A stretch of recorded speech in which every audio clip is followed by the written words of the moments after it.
what he's proving now and what we're trying to convince him as a family, that he's still able to write. I mean, he's writing more than he's written in years now. He's writing almost 1,000 words a day. I mean, which is incredible considering his condition. And he's really got a subject now to talk about, which is always what a writer needs.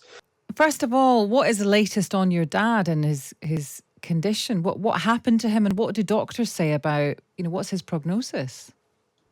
So we're not quite sure exactly what happened on Boxing Day, whether he had a faint or even indeed maybe it was an epileptic fit. The prognosis is really difficult to know because they don't like saying what you may be like in a year's time. But one thing we do take heart from is that he has a lot of mobility, or rather not a lot of mobility, but has mobility in all of his limbs. So he's able to move all of them in some ways. So we're hoping that he'll be able to build on that strength and hopefully regain the use of his right arm, which means he'll be able to write, and also his legs. But we don't know yet. We have no idea. And how do you go and see him every day? How long are you allowed to sit there for? Because obviously I presume he's telling you what to write down, is he? Well, he's in Rome and I'm actually in the UK, but I've been out there for a couple of days and I'm going out there in a week's time. But he's in a more restricted facility now where he's doing a lot more rehab. Right. So I'm not sure what the visiting hours will be like. But in terms of the process of how we do the writing, he FaceTimes me and just speaks it out, and I type it up, and we debate over lines, we talk about this and that. I mean, it's just like having a normal conversation with him, because this is how he normally speaks to me.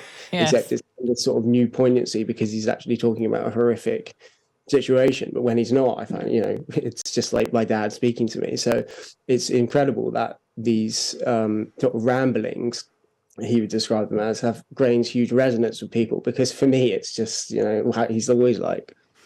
Has he spoke to you about this is probably a bit nosy, but I mean, has he spoken to you about what his kind of fears, hopes are in terms of being able to do what he's always done, which is write? I mean, what he's proving now and what we're trying to convince him as a family, that he's still able to write. I mean, he's writing more than he's written in years now. He's writing almost 1,000 words a day. I mean, which is incredible considering his condition. And he's really got a subject now to talk about, which is always what a writer needs.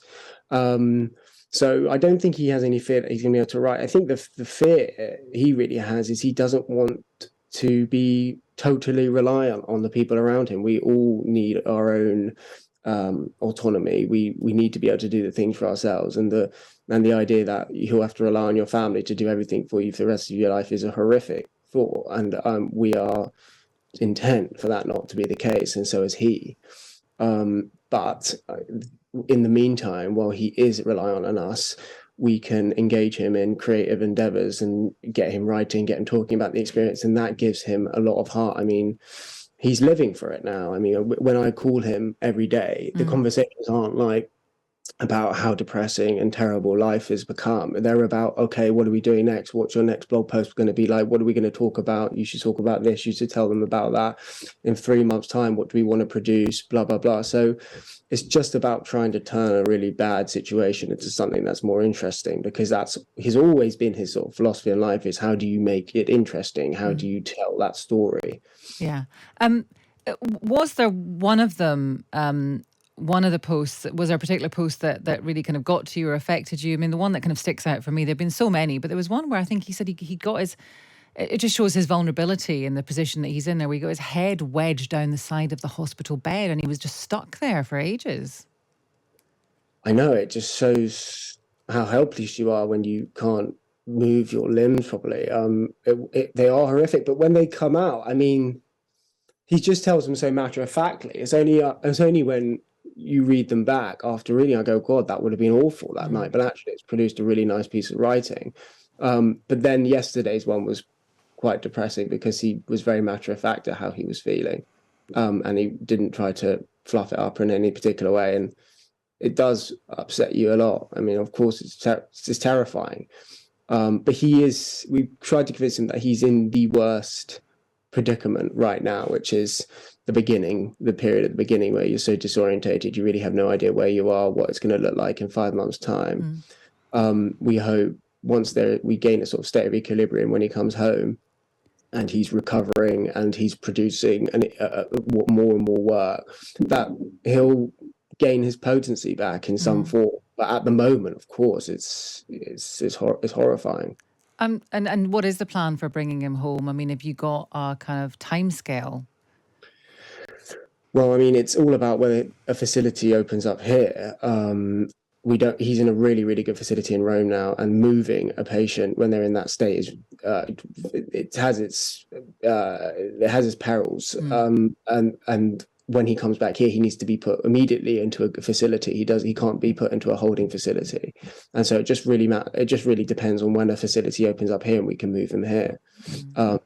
So yeah, we're working on it every day. We just don't know at the moment. And he doesn't speak any Italian, does he? No. But he is with his wife there, Isabella, who is Italian and who he was visiting, and she is being incredible, and she's there all day, every day, as much as she can, by his side, translating. And the doctors all speak English. I mean, everyone in Italy almost speaks English, and so he hasn't felt too alienated. But when you're in that stage, you need to come back and be with your larger family. You can't rely on one person that whole time. No. But he's making some friends in his new place, and hopefully he has some more stories to tell.